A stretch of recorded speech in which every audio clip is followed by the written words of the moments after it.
Hello.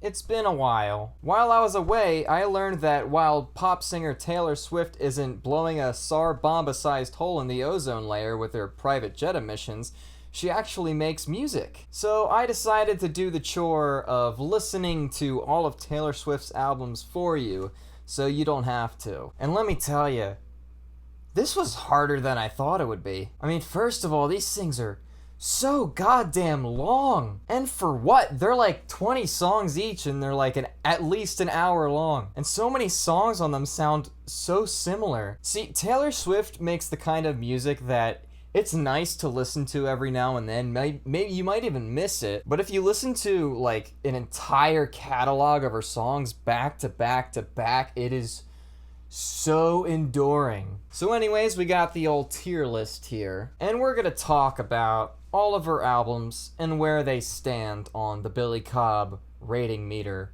of good to bad. So our first album is a self-titled album that was released in 2006. And boy is it apparent that it was made in 2006 due to very memorable lines such as, "So go on, tell your friends that I'm obsessive and crazy, that's fine, I'll tell mine that you're gay." Taylor Swift was too busy playing Halo 2 lobbies in 2006 apparently. Oh, you're stuck on bitch. That's what I know about you. You're one of those bad girls that tells everybody you're hot. I swear to God. Speaking of things that are apparent, I guess Taylor Swift apparently got her start in the business by her daddy giving a record label $300,000, and the result is this album, and it's, once again, very apparent, as track after track is a very run-of-the-mill, clean-cut country tune that very much sounds like, okay, here's some very basic 4-chord standard tuning songs that I wrote on my guitar, let's turn them into something a little more country. So, you know, they brought in all their typical session musicians with their mandolins and their banjos and all that hoopla. And yeah, I mean, the result is fine, I guess. Like I said, it's just very standard country, nothing really all that exciting about it, nothing too earwormy about it. There's like 1 or 2 songs on here that I can actually find a little bit of enjoyment out of. I mean, the single Teardrops on My Guitar is probably the best song on here. One thing that I felt the need to add while editing this video is that she was really young when she made this. She was like 15, which I should have mentioned because that is a huge factor in the you know, the quality of this as somebody who's made some records while I was a very, you know, younger teenager and thinking that stuff is complete shit now. I totally understand. This is completely fine for a 15, 16, however old she was. But other than that, yeah, just not really feeling much about this one. And I remember in her earlier albums, I think it was probably definitely a little bit after this one, probably more around her third album because that would make more sense, but like people were complaining that like, oh, this isn't real country, or this is country pop, or this is country rock. And I feel like that came later, but it's just funny to think of that because like compared to like, you know, all the bro country and shit today, this is extremely tame. But yeah, this one's going in D tier. Alright, next up is her sophomore album, Fearless. Now, I think this one is a major improvement from the first. Not only does it sound a lot more confident, but it sounds like she's finding her own voice. And it's got a little bit more of an edge to it. It's more just like, instead of like that, you know, quiet, shy girl like she was on the first one, this one she's like, okay, I got some balls now. I can do whatever I want. I can say what I truly feel. Maybe not to her fullest potential, as we'll definitely see later on, but she was definitely enjoying this bit of fame that she had.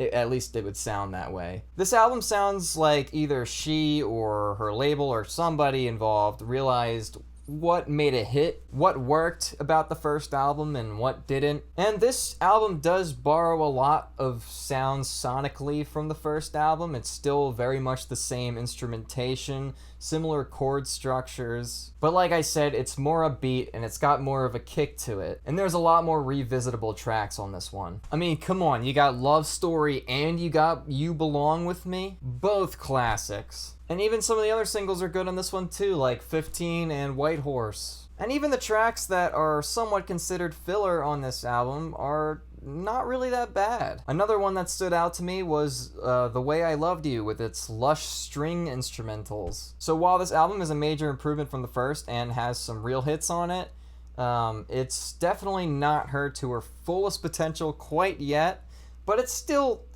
one of her better albums for sure. Fearless is going in B tier. Now on to her third album, Speak Now. Now you can really feel Taylor's sound start to transition a little bit more on this album, as this is definitely her most country rock album. So while the mandolins and the banjos are still present, they're backed by a crunchy, distorted electric guitar, as if to add a little bit more edge. And once again, this one just kind of builds off of the last. It's more confident, more songs hit. I mean, right away from the first song, Mine, it's catchy as hell. It's got a lot of energy. Back to December is a pretty little ballad. I think the song Better Than Revenge is kind of funny. It's like her attempt at a revenge pop punk song. It's very much like late 2000s Avril Lavigne. I can also sort of appreciate the drama she was going for on the track Haunted. I think if there's something that brings this album down a little bit is that there's quite a bit of slow ballads on it. For an album that can really pack a lot more energy than her previous two albums at moments, it's kind of brought down a little bit with the pacing. Songs like Dear John, Innocent, Last Kiss. But yeah, I mean, overall, this one's also not bad. I wouldn't say it's quite deserving of A tier, but we'll just put it up with Fearless and B tier. Honestly, I think I might like Fearless a little bit better. Now we move on to 2012's Red, which is what I believe to be one of the fan favorites. And I gotta tell you, I was pretty disappointed with this one. First of all, tonally, it is all over the place. When it's being country, the country is not nearly as energetic or exciting as some of the country songs on her previous two albums. And when it's not being country, it's just all of the sudden, out of nowhere, just turning into an all-out pop record. A pop record whose production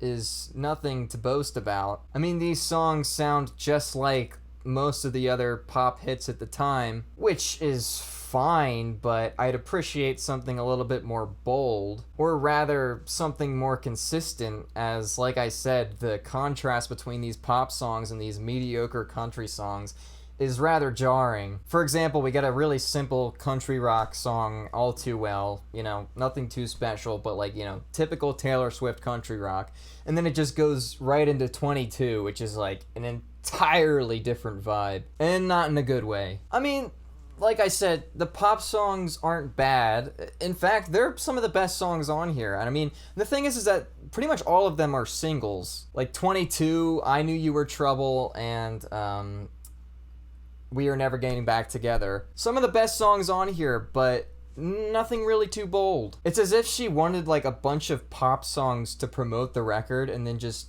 filled the rest of it with either what she wanted to make or songs that she originally had planned for the album, and then they wanted to do these other songs. I don't even know how this went down. But I do think this is a somewhat important transition in Taylor's career. It's obviously her first album where she introduces her more pop style, which I think comes in handy quite a bit later on. In fact, I think that Taylor Swift shines more as a pop artist than she does as a country artist. When she's making country, she's just kind of a typical country girl. I mean, the songs are fun and poppy and, you know, catchy, but nothing really that out there or anything like that. When she's doing pop, sometimes it can be, you know, a very standard bubblegum pop music, or sometimes she can do something really cool. And she's often bolder in her production choices when she's doing pop music. But speaking of bold production choices, the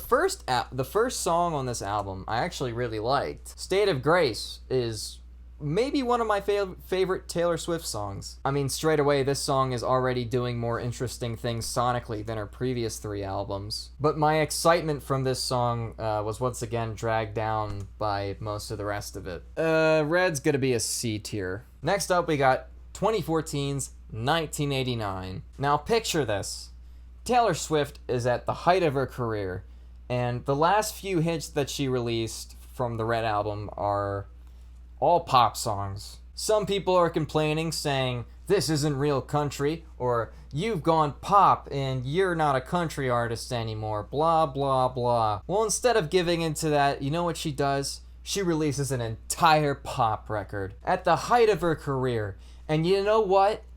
It's a pretty damn good album. I mean, I actually found myself enjoying this album, listening to it like more than I thought I would. And a lot of this has to do with the very ethereal 80s inspired synth instrumentals, which were not only produced very well, but Taylor's vocals with these tracks sound great. Right into the album we get Welcome to New York, which I've seen criticized for its simplicity, but I really admire that about it. It definitely does its job of setting the tone as an album opener. This track and a handful of others, once again thanks to the instrumentals, is just the kind of music that makes you feel good. It's very feel-good music, and that's really what it comes down to with why I love this record so much. But don't get me wrong, this album is definitely not perfect by any means. I think it's a little bit front-loaded, and the song Shake It Off I still cannot stand to this day. I couldn't stand it from the first day I heard it, and I just still hate that song. Not only does it not fit the rest of the record thematically and instrumentally, but the lyrics are just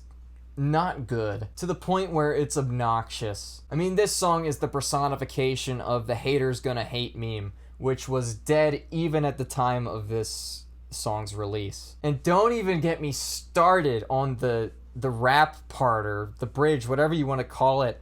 I literally can't listen to it. But despite this massive blunder on this record, it still has a handful of great tracks. I mean, the second track, Blank Space, may be my all-time favorite Taylor Swift song. It follows that beautiful ethereal synth pop production, and it's catchy and it's got good lyrics. That's really all I like in a Taylor Swift song. I mean, even the song after that, Style's great too. Out of the Woods is great, and Wildest Dreams is very pretty. Yeah, 1989, my opinion, Taylor Swift's best album so far, easily. S tier.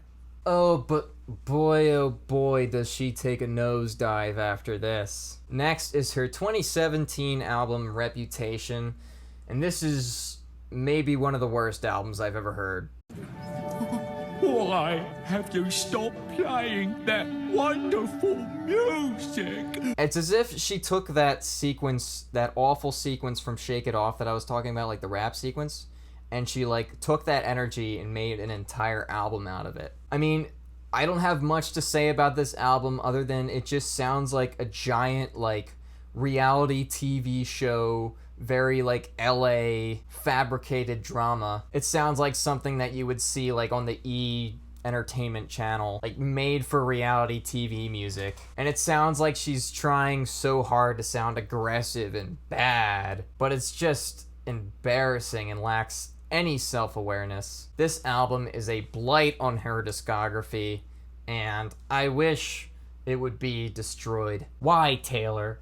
You did it so well in 1989. Why'd you have to go and do something different? I mean, that's really the only good thing I can say about it, is that I appreciate that she tried something different. F tier. Next on the list is her 2019 album Lover, which I think can be summed up by the name of the first track, which is I Forgot You Existed. While this album is certainly an improvement from her last album, it's really nothing all that incredible. I mean, once again, this sounds like one of her most commercially produced projects, and there's almost not a single song on here that I find memorable. The title track is decent, I guess, and You Need to Calm Down kind of sounds like a B-side from 1989, so that one's okay as well. I mean, but really, this album just sounds like it's all filler. It sounds like it was released just for the sake of releasing an album with little to no passion put into it. I wouldn't say this album is bad necessarily, but I wouldn't say it's good either. I'd say it's mid,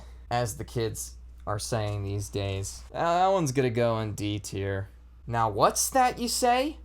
Taylor Swift ditched all the pop music and she decided to make a intimate folk-inspired quarantine album?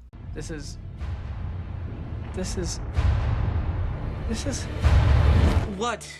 This is boring. Look, I know there's a lot of love for Folklore. I've seen a lot of people even say it's her best, but it's kind of boring. I mean, yes, the instrumentation is very down to earth. I can appreciate that. There's some really nice arrangements on this thing as well, and some great performances. But the songwriting is still very much Taylor Swift, which can be a good or a bad thing. But like I said towards the beginning of this video, too much of it can be especially a bad thing. And I think Taylor Swift shines her brightest when she's making things that are more upbeat. At this point in the video, my camera turned off and I did not realize it, so I hope you appreciate my artist's rendition of what the video would have looked like had it been properly filmed. And while I appreciate a slow song here and there, and she certainly has the chops for it as she's proven on some tracks throughout her discography, no thanks. And the first lyric on this album is, "I'm doing good, I'm on some new shit," which, delivered by Taylor Swift, is just... it just sounds so off. I can appreciate the build-up of all the layers on the song Cardigan, as well as the fact that it has a very nice melody. Some of my favorite moments on this album are the more angelic and reverby points. Like the song August, it's a little more upbeat, and it's got some really cool layers, and like I said, I really like all the reverb on this one. Look, there's nary a bad song on this album, I would say. It's a pretty decent album, but if I want to listen to something moody, my first thought isn't to listen to Taylor Swift. And an entire album of this is just not my style. So yeah, it's pretty good. It's decent. We'll put it in B tier between Fearless and Speak Now. But alas, Taylor did not drop one of those albums that year, but two. And I gotta say, I think that Evermore is an improvement from Folklore. I mean, it's very much a sister record and very much an expansion of the first. A lot of the production elements and the pacing are very similar, but something that I think Evermore does better is that it has a little bit more of those upbeat tracks that I like to hear from Taylor Swift. But not only that, but I felt that this album was a lot more intimate than the first. I think the song "'Tis the Damn Season" is perhaps one of her, if not her most revealing song. I mean, many times we've heard her sing about her heartbreak and how she feels personally, but this felt like a dive into her personal life. It's certainly not the whole album, but some of the album certainly has like a more tongue-in-cheek, upbeat atmosphere to it. And in these moments, it just screams being miserable. Or at least conflicted to an extent. Like the song Champagne Problems, for example. Very cheery piano chords with very angsty lyrics and delivery. And also, we get a national feature on this album, which I would not have expected from Taylor Swift. But this, Coney Island, is one of my favorite songs on it. I mean, some great vocal deliveries from both Taylor and Matt. And the instrumental on this track is just haunting. And the song Closure has some really cool, glitchy, distorted drums on it. There's lots of bits on this album that I can really appreciate from a songwriting and a production standpoint. And I think this is perhaps her most mature album by far. I don't think it quite lives up to the power of 1989. I think that's her in her absolute songwriting peak. But this was an excellent and welcome addition to her career. Evermore is going into the A tier. So as you can see there, I believe that's the Fearless Taylor's version. I don't really know the full story. I just know like it has to do with her label and, you know, something to do with cheating her out of money or something.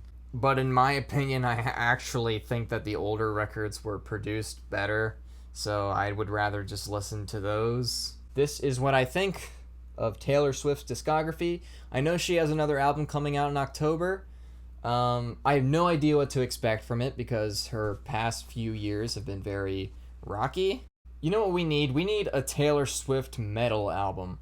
I'm waiting for the Taylor Swift metal album. Just some like hardcore gent synth music with some good Taylor vocals on it. That's what I'm hoping for this October. And speaking of October, I know I've been away for about a month. I've been working on a lot of stuff, especially for the Halloween season. So I'm going to have a shit ton of cool stuff for you to enjoy during October. And I now realize that my camera has not been... has died. So I don't know what I'm going to be showing you for this video for a good portion of it.